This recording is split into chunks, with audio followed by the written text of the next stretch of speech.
Hello everyone.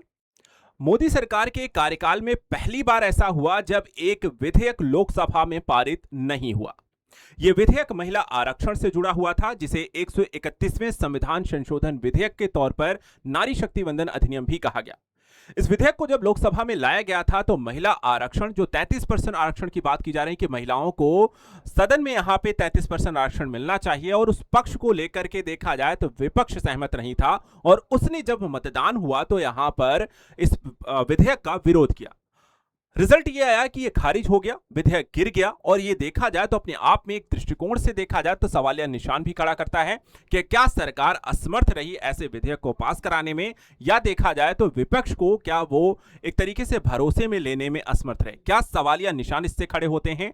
महिला आरक्षण विधेयक क्या था, इसमें महिलाओं के अधिकारों को सुनिश्चित करने के लिए क्या 33% आरक्षण को विपक्ष का साथ नहीं मिलना चाहिए था, जैसे कई तरीके के सवाल छोड़ जाता है। चलिए इन सारी चीजों को आपको समझाते हैं, आखिर क्या कुछ हुआ है और ये क्या है विधेयक। इसमें देखा जाए जो चर्चा का विषय है, सबसे पहले तो वही समझते हैं कि आखिर क्यों अटक गया है ये महिला आरक्षण से जुड़ा विधेयक। इसको लेकर के आखिर इतनी देखा जाए जो काफी लंबे समय से चर्चा हो रही थी उसको लेकर के। सबसे पहली चीज ध्यान रखिएगा कि जो महिला आरक्षण पर संविधान का 131वां संशोधन ये विधेयक था, लोकसभा में देखा जाए इसे प्रस्तुत किया गया था, जो पारित नहीं हुआ। इस पर जबकि देखा जाए तो करीब 21 घंटे की चर्चा हुई थी, जिसमें पक्ष और विपक्ष के यहां पर नेताओं के द्वारा अपने अपने बयान रखे गए थे, पक्ष मत रखा गया था, जिन्हें पास कराना था, जिन्हें यहां पर देखा जिससे उससे सहमत नहीं थे। लेकिन जब यहां पर वोटिंग हुई तो सरकार 2/3 बहुमत को नहीं जुटा पाती है, और जिसके कारण देखा जाए तो ये जो विधेयक था, फाइनली यहां पर महिला आरक्षण का जुड़ा ये विधेयक खारिज हो जाता है। अगर वोटों की गिनती की बात करें तो यहां पर कितने पक्ष और विपक्ष में वोट पड़ा है, तो आप देख सकते हैं कि जहां पक्ष में 298 वोट पड़ा था, वहीं विपक्ष में 230 वोट पड़ा। पक्ष के पास यहां पर देखा जाए तो ज्यादा वोट पड़े थे, 298 वोट थे, यानी कि पास हो जाना चाहिए था। लेकिन यहां पर आपको ऐसा नहीं हुआ। इसका रीजन क्या है वो भी आपको समझिएगा। देखिए, संविधान का जो 131वां ये संविधान संशोधन विधेयक है, इसके लिए यहां पर जो कमी हुई है कि 298 पक्ष में 230 विपक्ष में, यानी कि 54 वोट की कमी नहीं है। 54 वोट अगर यहां पर आपको और मिल जाते, यानी कि ये करीब 352 वोट अगर हो जाता तो ये पारित हो जाता, लेकिन ऐसा नहीं हुआ। अब समझिएगा ऐसा क्यों नहीं हुआ। देखिए, वर्तमान में लोकसभा में जो प्रभावी सदस्य संख्या है वो 540 है। जब मतदान हो रहा था, जब इस पर चर्चा हो रही थी, उस समय यहां पे संसद सदस्यों की जो कुल संख्या जो उपस्थित थी वो 528 थी, और इस विधेयक को यहां पर 2/3 बहुमत होना जरूरी था, जिसका आंकड़ा था 352। 2/3 बहुमत क्यों चाहिए था? क्योंकि ये एक तरीके का संविधान संशोधन विधेयक है।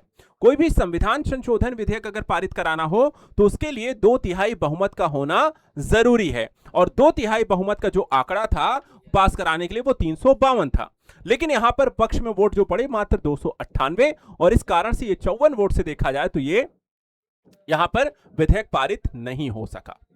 अब मुद्दा यहां पे समझिए, देखिए इसकी एक चर्चा इस विधेयक को यहां पे पारित नहीं होने के पीछे के रीजन जो है, विपक्ष के द्वारा जो इसका विरोध किया गया था कि यहां पर एक विधेयक नहीं, संसद में 3 विधेयक लाए जाने थे, जिसमें पहला विधेयक जो था वो आपको महिला आरक्षण से जुड़ा हुआ 131वां संविधान संशोधन विधेयक था।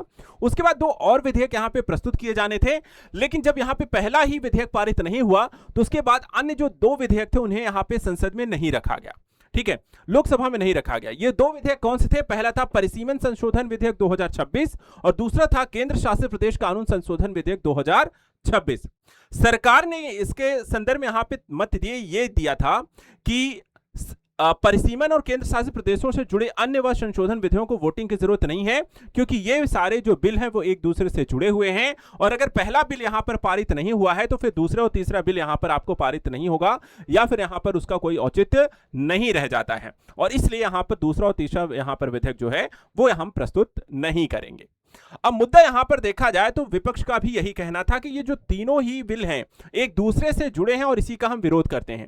अगर आप महिला आरक्षण बिल अलग से प्रस्तुत करें तो हम इसका समर्थन करेंगे और इसे हम पारित करा देंगे, लेकिन इसमें आप परिसीमन विधेयक और बाकी जो विधेयक है उसको यहां पर शामिल कर रहे हैं, और इस कारण से हम इसका विरोध करते हैं, हम इसको यहां पर सहमत नहीं है।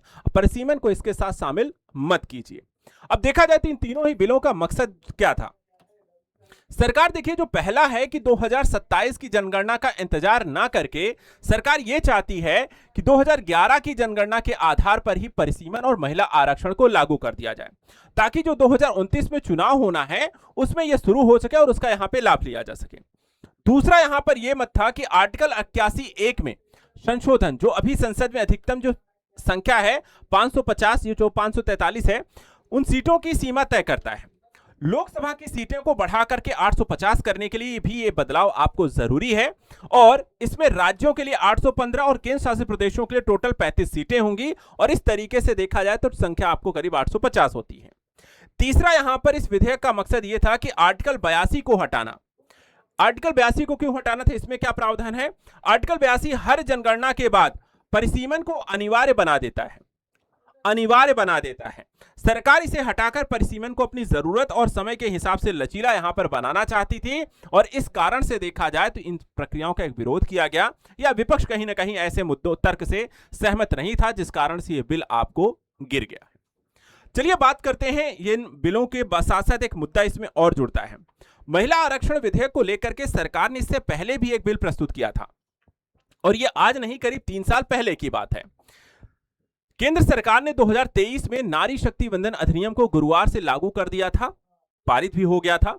कानून में लोकसभा और राज्य विधानसभाओं में महिलाओं के लिए 33% आरक्षण का प्रावधान है, जो अब तक यहां पे लागू नहीं हुआ था। इसे पारित करा लिया गया था, लेकिन सरकार का ये मत था कि जब परिसीमन यहां पे नई जनगणना होगी, परिसीमन होगा, तब इसे लागू किया जाएगा।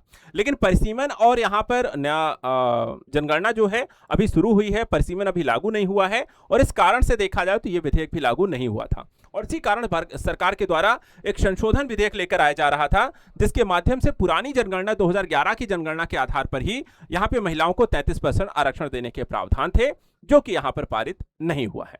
अब चलिए आपको थोड़ा सा इतिहास भी जाते जाते बता देते हैं। देखिए, महिला आरक्षण बिल को लेकर के अलग अलग समय पे कई सारे प्रयास हुए हैं। सबसे पहले देखें तो 1996 में देवगौड़ा की सरकार में महिला आरक्षण बिल को पहली बार संसद में पेश किया गया था, लेकिन उस समय भी देखा जाए तो इसे पारित नहीं किया जा सका। इसके बाद 1998, 99, 2003 में अलग अलग सरकारों ने बिल पेश किया, लेकिन हर बार देखा जाए तो इसका विरोध किया जाता है।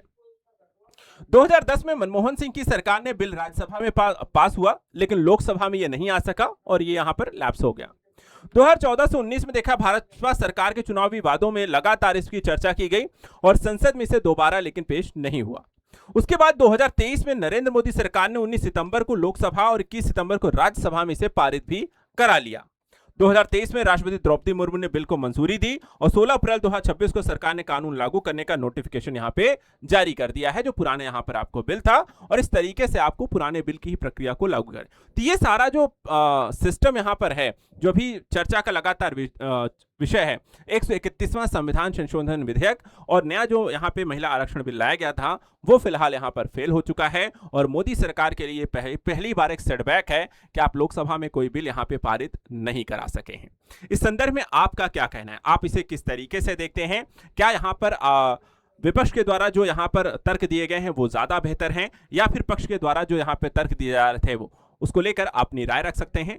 आज के लिए यहां पर फिलहाल इतना ही। ऐसे डेली न्यूज एनालिसिस के आप चैनल को सब्सक्राइब करके रखेंगे।